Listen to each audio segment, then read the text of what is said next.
So before I get into the notes, from what I remember, we had stumbled. Oh no, sorry. So we had been given a mission by the Duke of Garrixford, was it? Our friend the Duke. Jay. His name began with J. Jessar, that's right. Sorry. Has been implicated in a murder, and so we have been given the job of clearing the Duke's name. In doing so, we travel towards. Let me check my notes.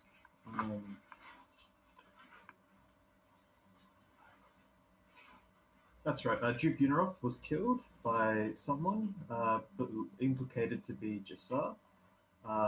Jessar's steward gives us the job of clearing his name because he is clearly innocent. So, in investigating the murder scene, we uncover a cryptograph of some persuasion, some code, which indicates that the head of security or someone within security, whose name escapes me right now, is responsible for it. I believe Commander Navor Nosex. And upon uncovering his betrayal, we find that there were three people who hired him to do a small job, which enabled the murder to happen. And those three people were Gil, Ustmori Suloch, and Swan Emdgar. Emdgar. And okay, now I remember. And two of them looked like half-elf males. One was beefy, and then there was a third, a slender woman. They tried to gain. They tried to gain the confidence of Baron Harm, which was also mentioned in that Death Note, but failed. They returned later and discovered that Baron Harm was actually a changeling, impersonating the Baron. And that the Baron is being kept prisoner in a cupboard. Yeah. I agree. So the killers stayed a few days with the doppelganger, and then the killers journeyed to Uneroth with a letter from the fake Baron Harm. There they stayed in the tavern, bribed Zosex, and the rest is history. We uncovered both conspiracies and reinstated Baron Harm to his rightful place. Don't you want to play that?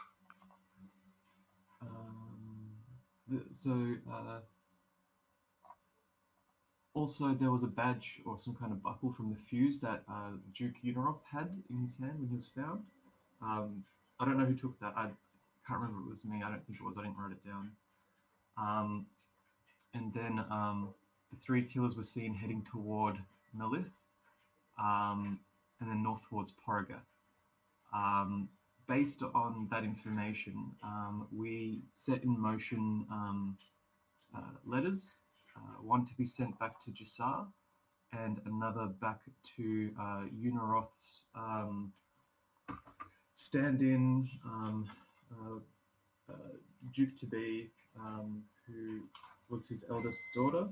I can't remember her name either.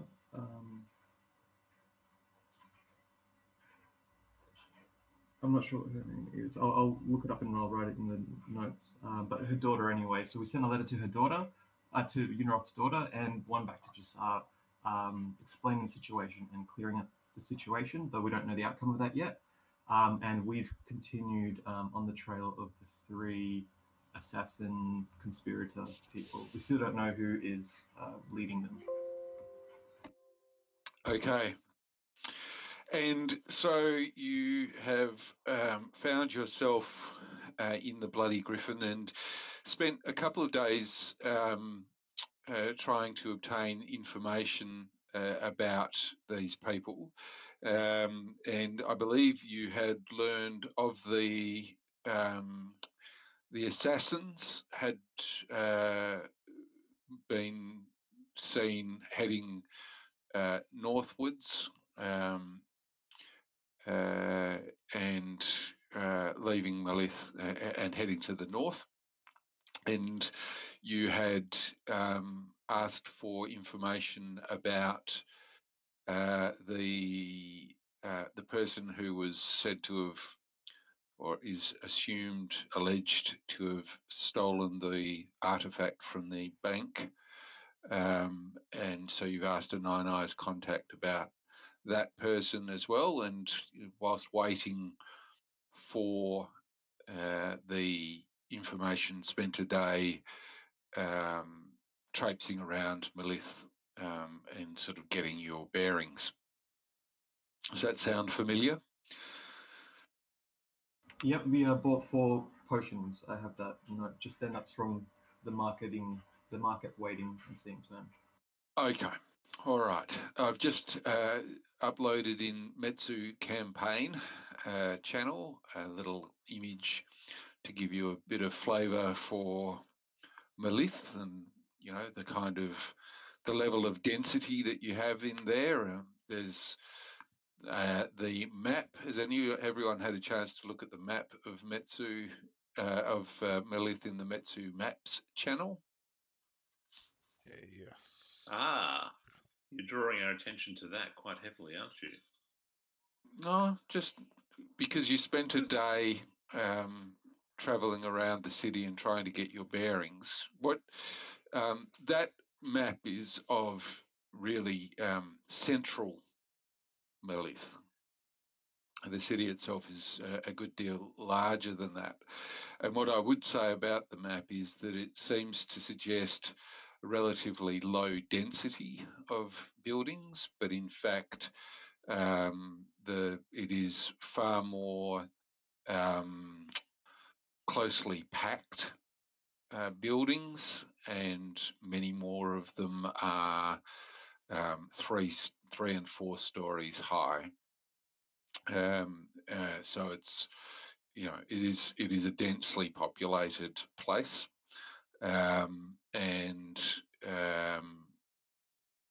as you can see, you've learned some of the landmark places in the city,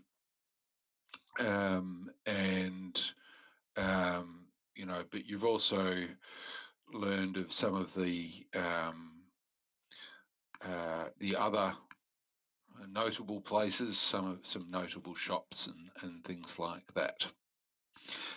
Shops such as the infamous Shield Trading Post, the Flair Owlbear Craft Shop, the Careful Expedition, General Goods, Weapons and Armory. That generally sounds like go here or you'll die, adventurers. You've learned the location of the Unbroken chapter house, which is called the Timeless Order, which is an adventurers club, and there's another adventurers club in the city, Survivors of the Last Age. So there's a wide range of places and people that you've learned of during the course of the day that you spent and making inquiries of the proprietor of the Bloody Griffin. Which you now realise is, out of the town out of the central city by quite a distance, and it actually takes you an hour or so just to get from the Bloody Griffin to the sort of periphery of central Melith. Did I give you the name of the proprietor of the Bloody Griffin? I don't think so. Memory. That person's name is Uluruk, which is spelt Ulluruk, Ulluruk being a half orc.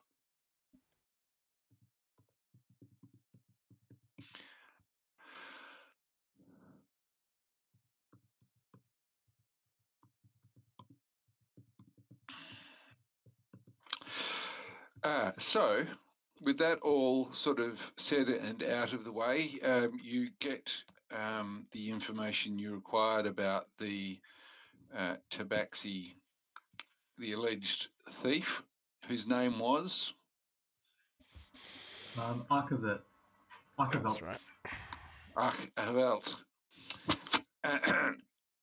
And you are told that Archivelt did indeed come to Melith. Excuse me just a sec.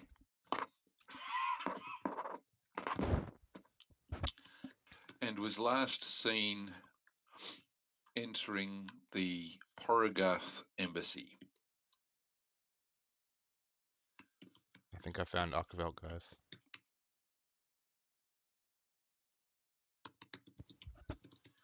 What was the name of the embassy? Porogarth, the embassy for the Orc Dominion of Porogarth, which you can see on your map.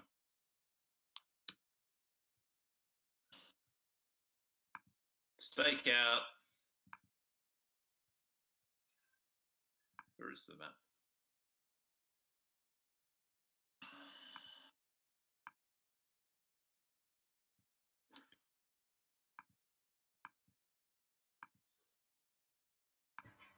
Where are we? Where are we sitting at the moment? Or are we not sitting? At the moment, it is now evening on the second night in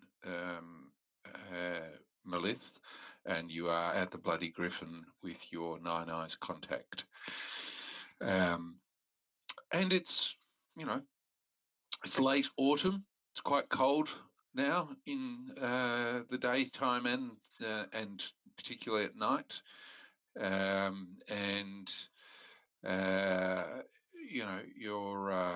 You're feeling the bite of the wind when it comes in off the from the north, from the mountain kingdom of Uskadalem, the dwarven lands, which are on the other side of the Misty Sea. The Misty Sea being the sea upon which Melith sits. And it's the southern on the southern coast of the Misty Sea, which forms the border between the kingdom of Metzu and the kingdom of Uskadalem.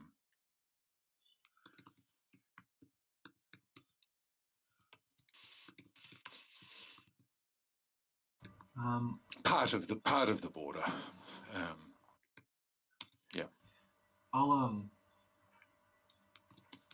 didn't grab the Nine Eyes guy's name. I don't think we were dealing in names, unless I just.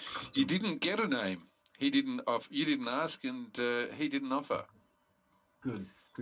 I'll just say to him, "My thanks, my friend. I'm always happy to know skilled people such as yourself. If you ever hear of anything that might be worth my while, let me know." I'll grab him by the arm and give him a handshake, and I'll lead back towards our party's table with a look of puzzlement and concern on my face. All right.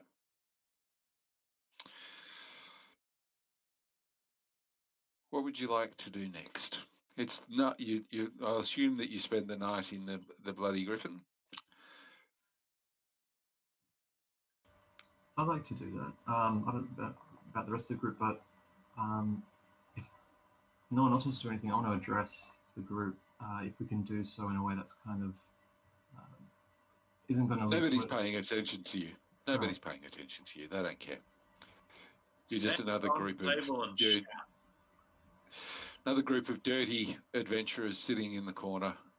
minding your own business and everybody else is minding theirs. I'm going to assume that Mindaris has started to nod off and he's snoozing into his warmed stein or something.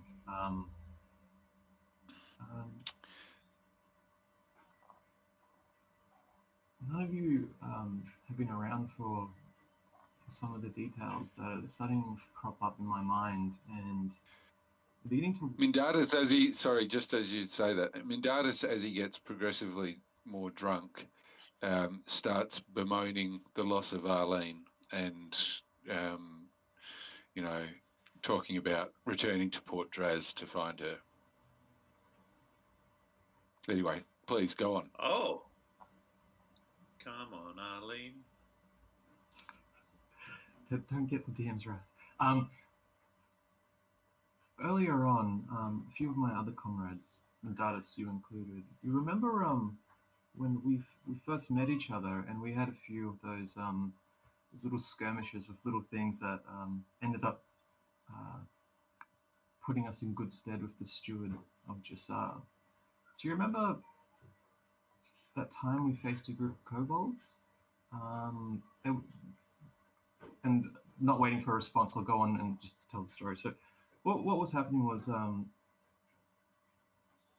don't remember the specifics, but I believe it had to do with finding a relic that my brother had buried and had gone missing from his spot.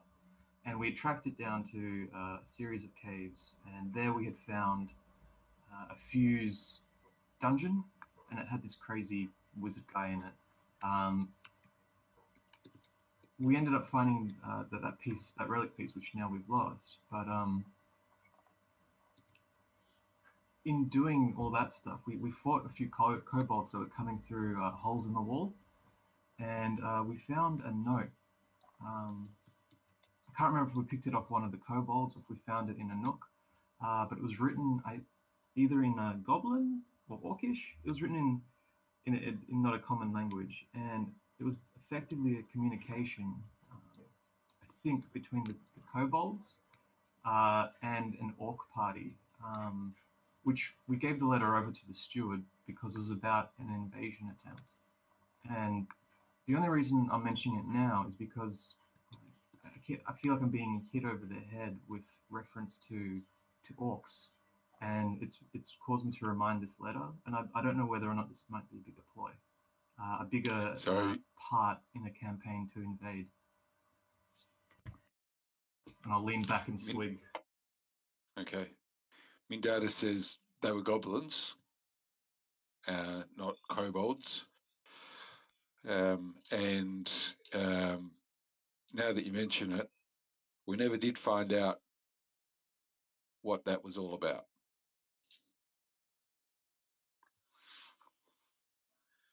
So was the note written in goblin or orc? Goblin. Okay. But it was from an orc, I believe. Or it was a goblin writing to an orc. No. No? Okay, sorry. That was never said. It was from a goblin to somebody else in goblin. In fact, the note was from the note was from it was from somebody referring to the warlord Apok, APOK, and there were two notes, in fact. One was very early on, this is me, Asmondatus, very early on, we went to a ruined tower and we found a note from somebody to the goblin boss there. And then we found another note when we ran into some hobgoblins underneath Garrick's Ford. And that note was from seemed to be from the leader of those hobgoblins, suggesting that they were infiltrating the caverns under Garrick's Ford to mount a surprise attack from beneath the town when the invasion forces arrived at the town. So, you know, we managed to uncover that plot, but we never heard anything more of it. I guess who knows what's going on there.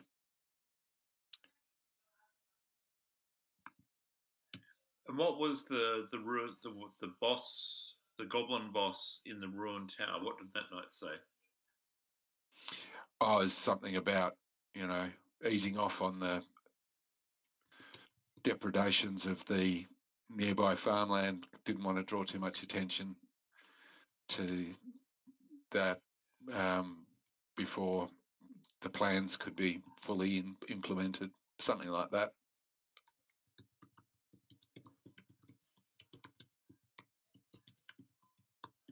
It didn't say what the plans were. No. There's a conspiracy. Are you guys on the trail of an impending invasion that various humanoid figures are planning, and that our murder mystery that we're following is part of this grand plan? So far, no. We've had other things that have distracted us. What happened was we handed in these notes to the steward, who said he'll take care of it, and assuming he didn't need our help anymore, we let it go as this whole relic thing and the deaths of my brothers took my attention away, at least, from pursuing it further. But it sounds like everything's connected somehow.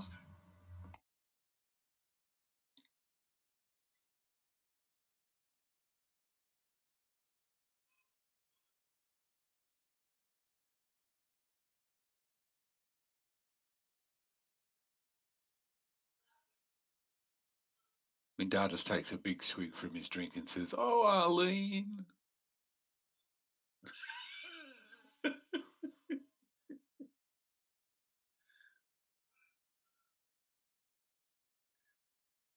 So is that what we're going to pursue? Or what is it? So our hard lead at the moment is that these guys went to the Porogoth embassy, isn't it? Only one. So the people Only who one. those who you appear to assume attacked and killed Duke Uneroth were seen in Malith but have since left to the north. The Tabaxi academic who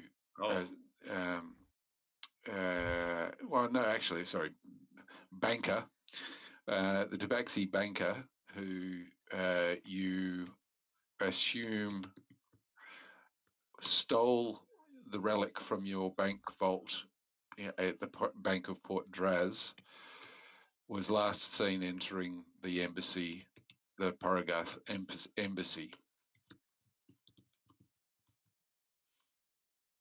I'm going to take my stein and I'm going to stand back up, and if the Nine Eyes guy is still there, I'm going to walk towards him. Okay. He's still there. Sorry to trouble you, I say as I sit down. Again. Ray, we cannot cast Detect Thoughts. Yep. Cool. Okay, thanks. As I sit down, sorry to trouble you again.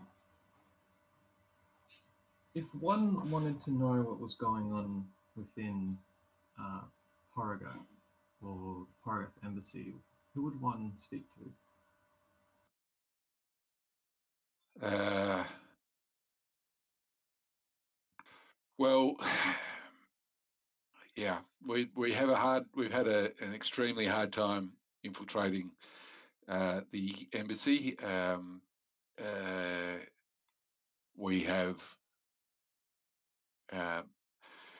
see, orcs are hard to recruit for us, and the only people in there are orcs, and they've done a very good job of weeding out people who try and disguise themselves to gain access. It is a very tightly controlled position. So yeah, we're in a very difficult position. We can't seem to get in there, and we don't really know very much about what's going on, what Porogarth is up to. We know that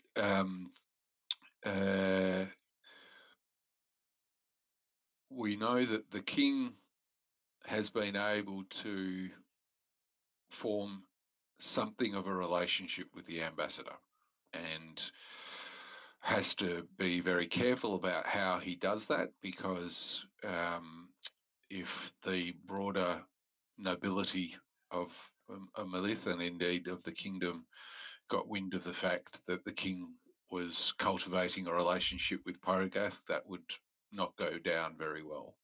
So he uses an interlocutor, I guess, Lord Prathis Abriris, as a sort of go-between to try and maintain some sort of a relationship. And to the extent that there has been a period of some peace between us on the border, which has been historically a place of intermittent skirmishes and at least one outright battle in the last 40 years. But there's been relative peace for the last decade and a half, and we attribute that to the way in which Abriris has been able to broker discussions between the king and the ambassador.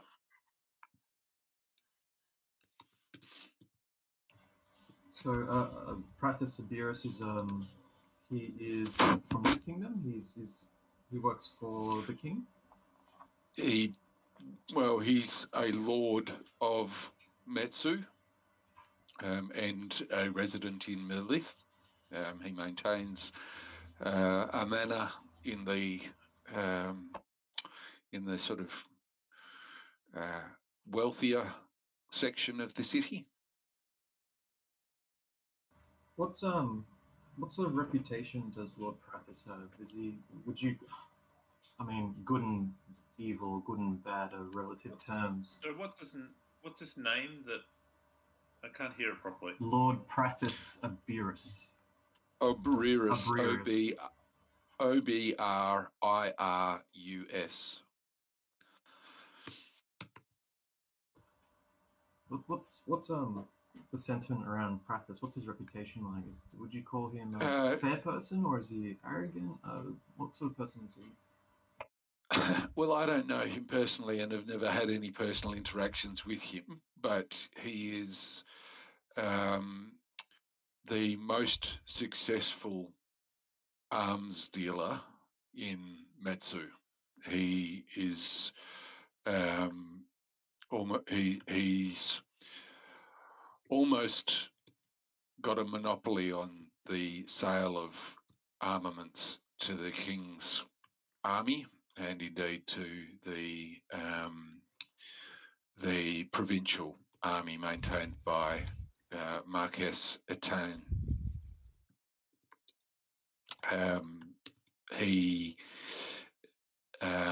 He imports arms from Usk Delem, and he has some smiths in Metzu itself that also produce arms and armor. So that's his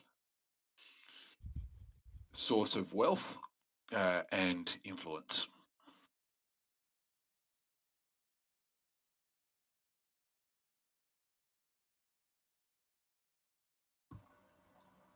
I promise I'll stop badgering you after this and just let you enjoy your drink. Thank you again, and I'll give him 10 gold. He says, much appreciated. Last question: has Lord Prathis run into any trouble recently, whether professionally or personally? Anything that may be common knowledge or less common knowledge? If he has had any troubles, he has kept them to himself.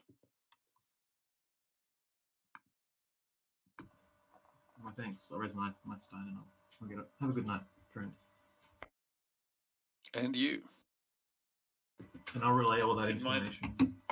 Did my detect thoughts pick up anything? Nothing other than what he has shared. He's been frank and forthright. Good. Okay. After sharing what I've learned, I don't know, I put it to the table, but I suggest that we need to somehow befriend Lord Prathis. I'm not sure quite how yet, but if presumption of any arms is a thing of value to anyone who's seeking power, so it tends to attract powerful people.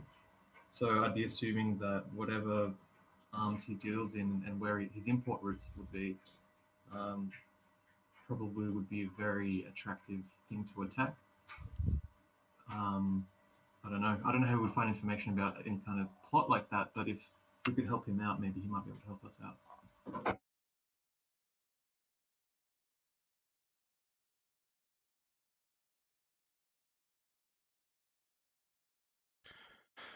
Well, everyone wants weapons, and I mean, orcs always seem to want war. So keeping that sort of flow happening for us, and hopefully not for them, is always a good thing for us.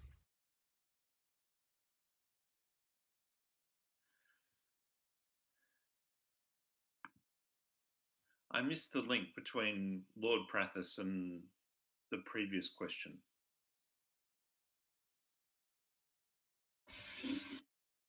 So Lord Prathis advises the king and also seems to have the ear of the Orc ambassador.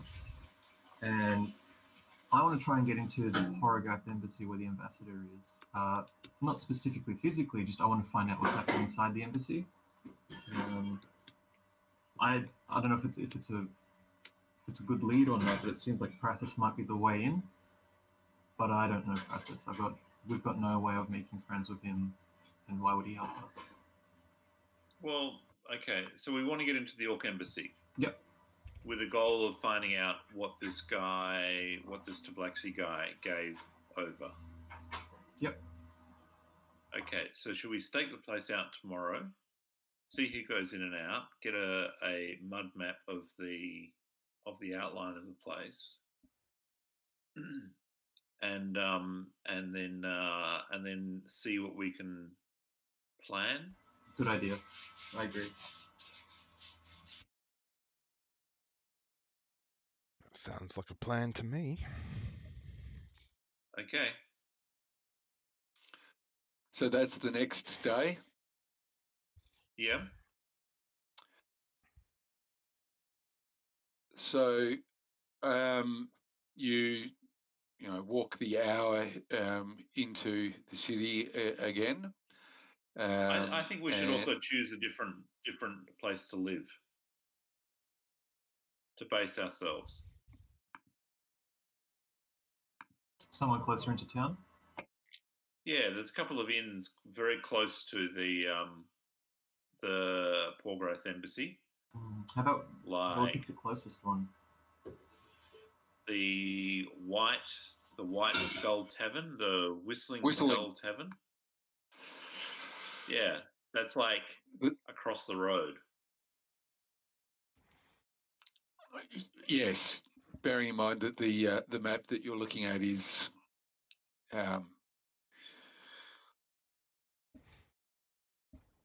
pretty but not super accurate with respect to scale and so forth. But yes, it's closer. Okay, is it the closest?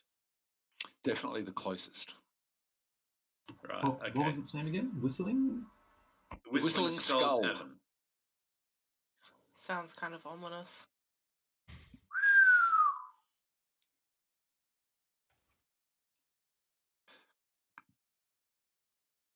Is that where you head first? I mean, I'd be keen to head there and probably get a room that can face the embassy if it is within distance of facing the embassy. Yes, we head there first. Okay. Well, the Whistling Skull Tavern looks to be a very old and large place. It's noisy, it's dingy, and sort of caked with the dust and grime of a building that has not had a facelift recently, if ever. And it's a ribald place with much noise, and there are 4 or 5 different quite large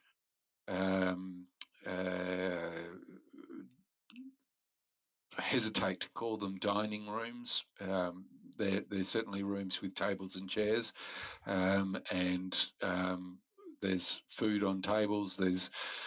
As there are tankards of ale, and the din is made somewhat worse because there appears to be somewhat of a battle between bards. There's actually bards in 3 of the 5 different rooms, all performing simultaneously, trying to attract the attention of the nearby patrons. And you know, when you're standing nearest the bar, it is just a cacophony that just makes no sense whatsoever, and certainly makes life difficult, sort of hearing difficult. But you know, the patrons there don't seem to mind or indeed listen, so they are all getting stuck in. You know, it's early morning, and on behalf of those around you, you see that is, for these people at least, the perfect time to be drunk, and they are setting to it with gusto. And that's the scene that you find yourself in there. There's 3 or 4 people behind This the is like bar. 9 o'clock in the morning, right? Thereabouts, yes. And there are 3 or 4 people sort of working in between a large kitchen and the bar itself, and then wait staff taking drinks and food from the bar in, and presiding over it all is a somewhat corpulent half elf who is looking very satisfied with himself.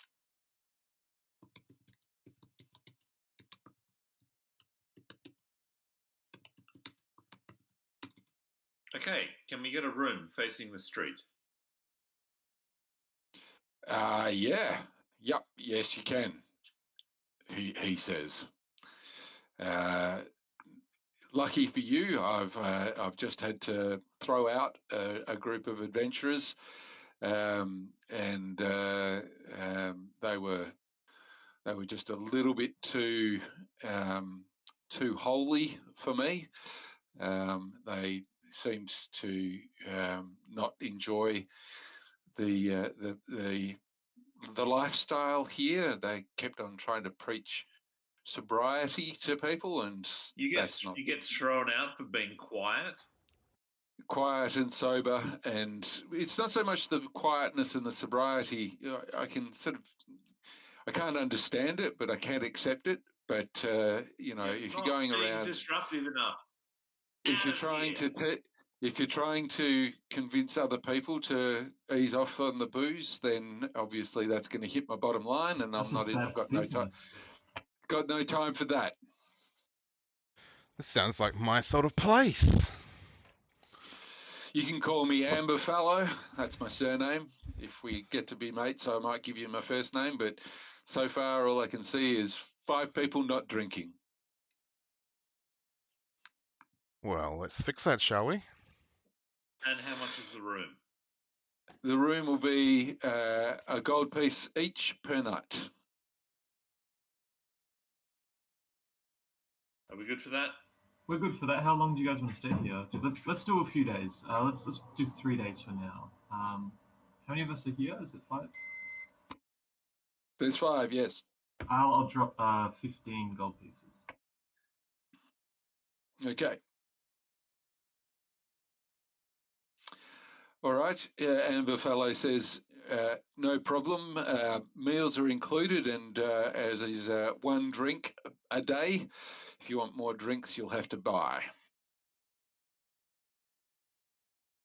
All right. Okay, we go up to our room. What can we see out of the window? You can see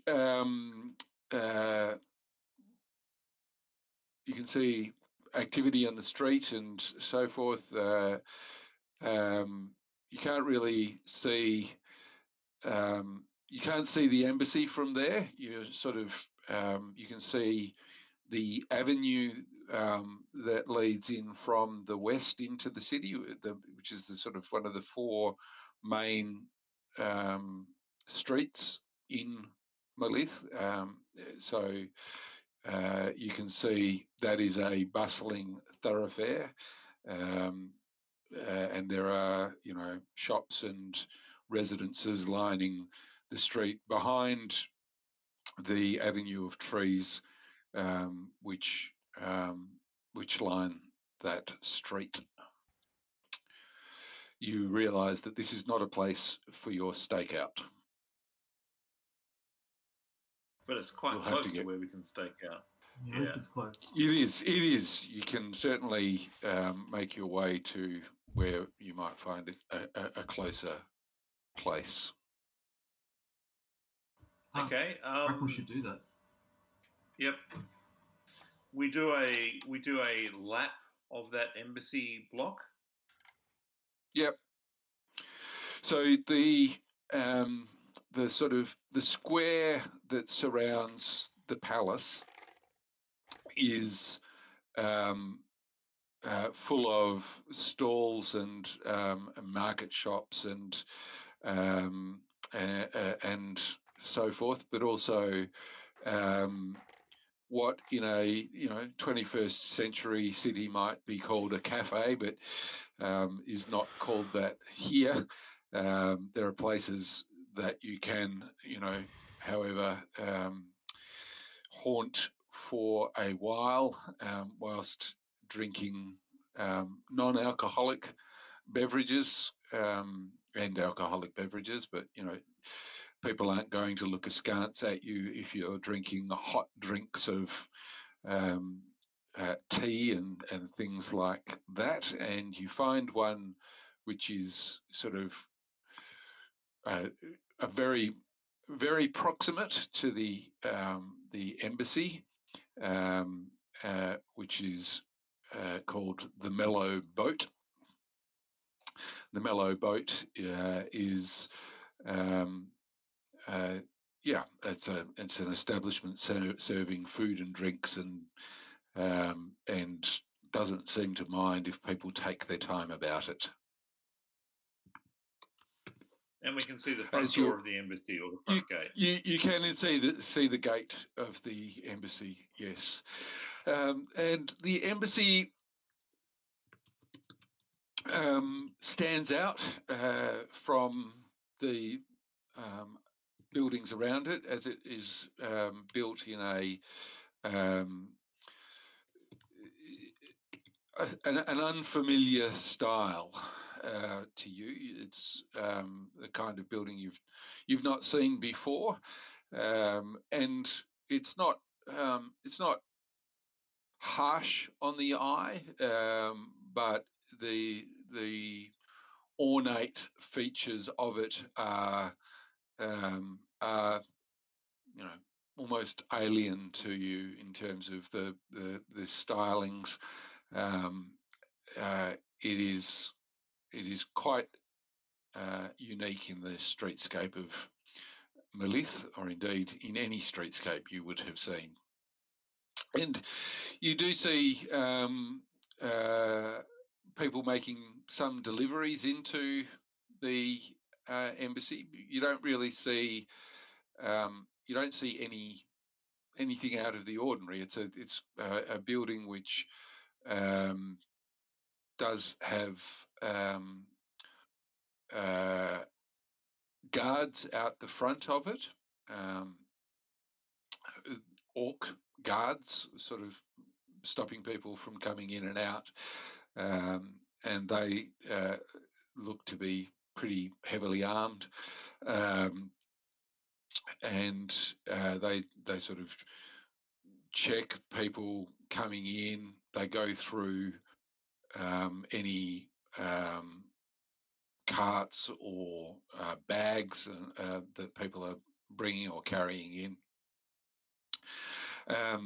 You see, after a few hours, and sort of in the late to mid-afternoon, you see an orc, a woman orc, approach from the street. So you sort of, you don't see where she's come from because you're very much focused on the gates themselves and things that are the activity around the gates, but you do see her approach the gates, and she's sort of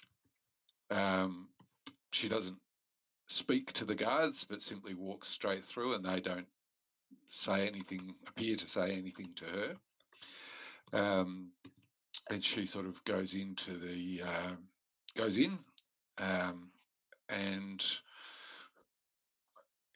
after a couple of hours later, you notice that she's coming back out.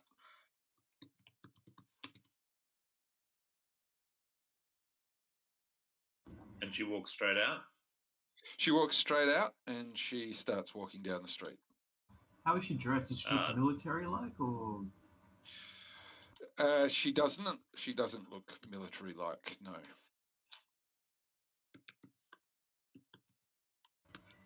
Do you guys think we should follow her?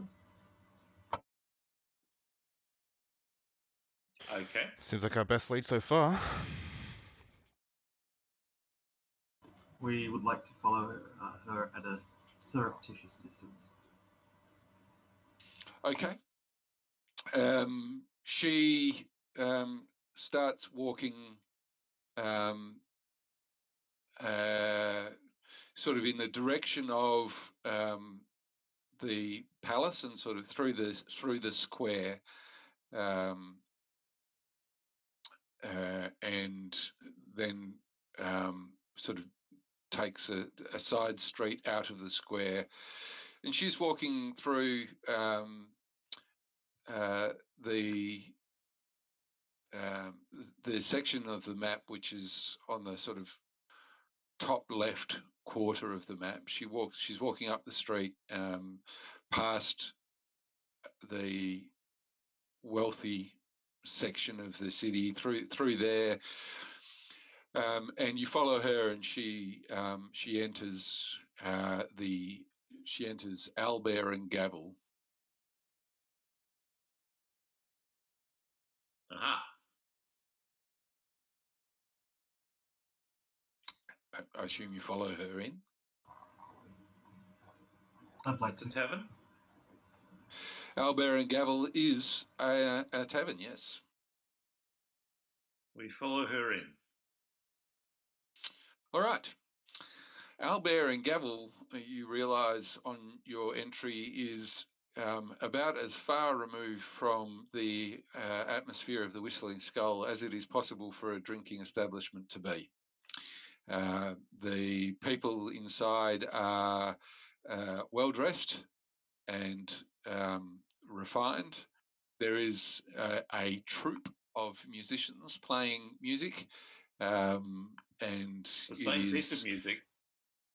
No, yes, they are playing together in a coordinated and harmonious fashion, and the music is refined and sedate, as is the decor, and people are eating their meals, and again, in stark contrast to the patrons of the Whistling Skull Tavern, they're eating their meals with cutlery, and they are drinking from glasses, and as they drink, you cannot help but notice that none of the liquid drips down their chin.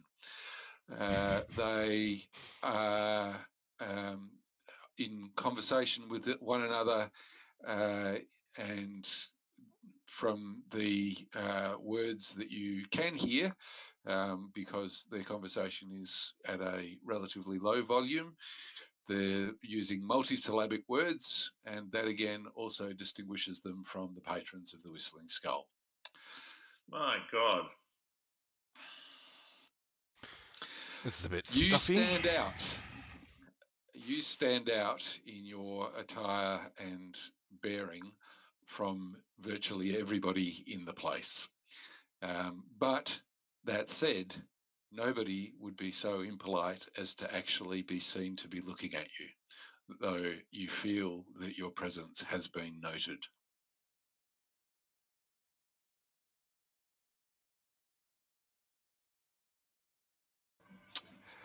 A Can we see halfling woman. this walk?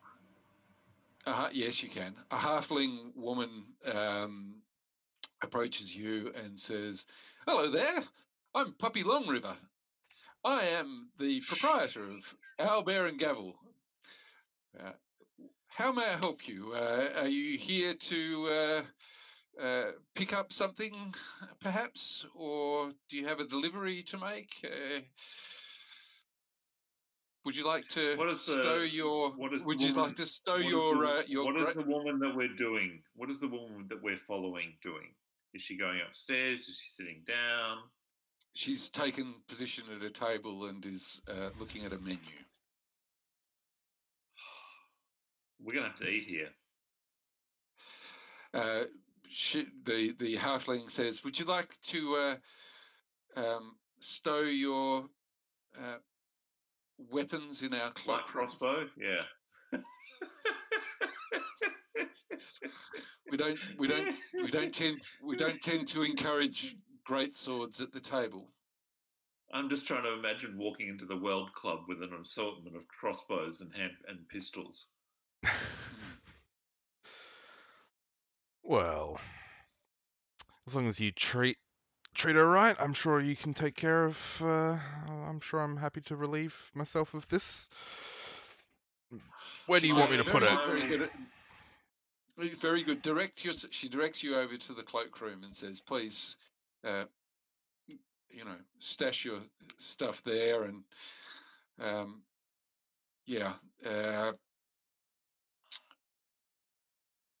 if you don't mind, backpacks, all those sorts of things. We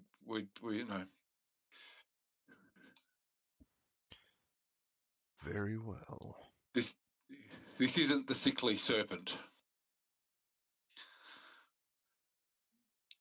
We stow stuff. Just okay, a stow quick your check. stuff. Yep. Are we thinking of raiding the Orc Embassy at some point? Because it's been a while since we had a decent fight. I mean, it's not a no. As much as I love a good fight, somehow I think taking on a bunch of orcs is probably not particularly advised. Oh, but you're genetically predisposed. Okay. Oh, absolutely. I'm also genetically predisposed to living. Okay. We stow out all of our stuff. and we're trying to get All a right. table near this half orc. Before everyone leaves the cloakroom, I'm going to use Mage Hand to very quickly and gently just try and like neaten people's hair and try and I don't know, dust off of people's backs. Sorry. Excuse me, sorry. Are you nicking stuff? All right. No. I'm just cleaning us No, up so we don't look so disheveled, even if we are a bit Oh, troubled. right. But that's a good idea, actually. Later on the way out.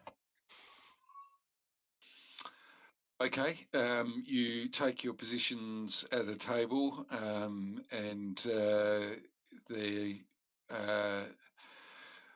and you're presented with menus and so forth, and you see that the fare is fine and expensive, and there are a range of meals, seafood as well as land food, and yes, you're provided with a bill of fare which you are not used to.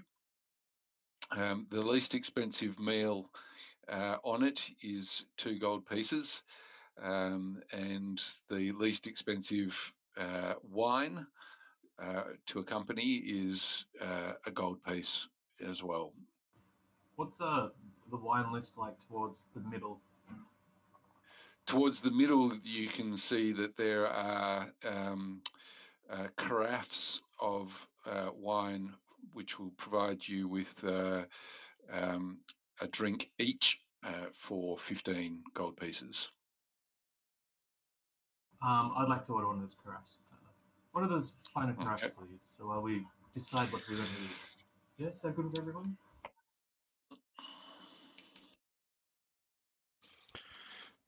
Sure. Gotta try it. Live as we Outrageous. adventurous. Okay. 15 gold pieces.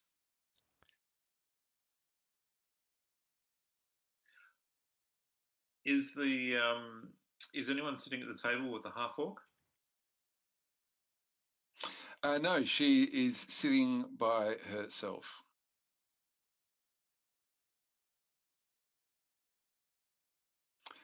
Just taking it easy. She doesn't seem to be in any particular hurry. Where is she sitting in relation to service doors? Bless you. She's sitting quite near a fireplace, and generally, taking it in. She's just enjoying a pleasant evening by the looks of things. Are we up to evening already? We are, yes. Well, that went quickly. I guess we staked out a lot.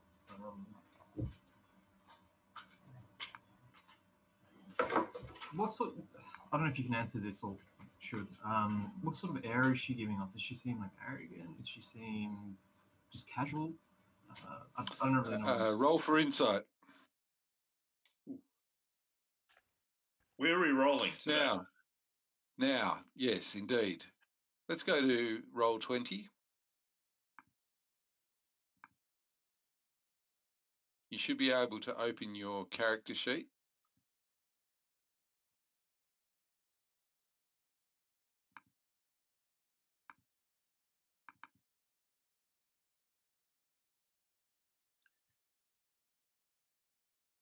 What did you want me to roll again? Sorry, insight. Insight. So you should be able to hover over the word insight and it change red, and if you click on it, it should roll for you. Yep, thank you. I'm just it's just still loading.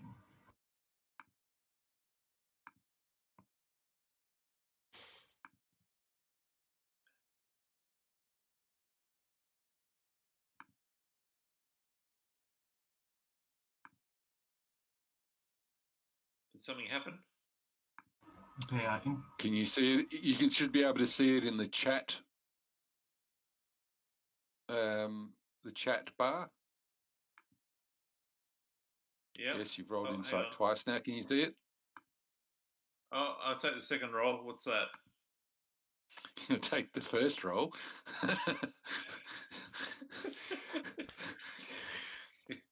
If you go to Anybody your else?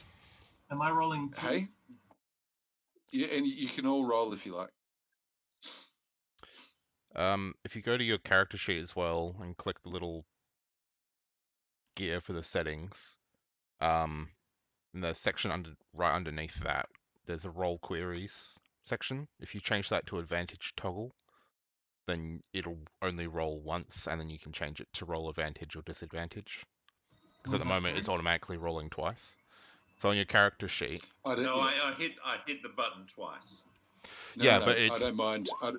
I understand what you were saying. Yeah, Yeah. that's what you do. I understand what you're saying. I don't mind if we'll just take the left roll as being okay. Fair enough. the roll.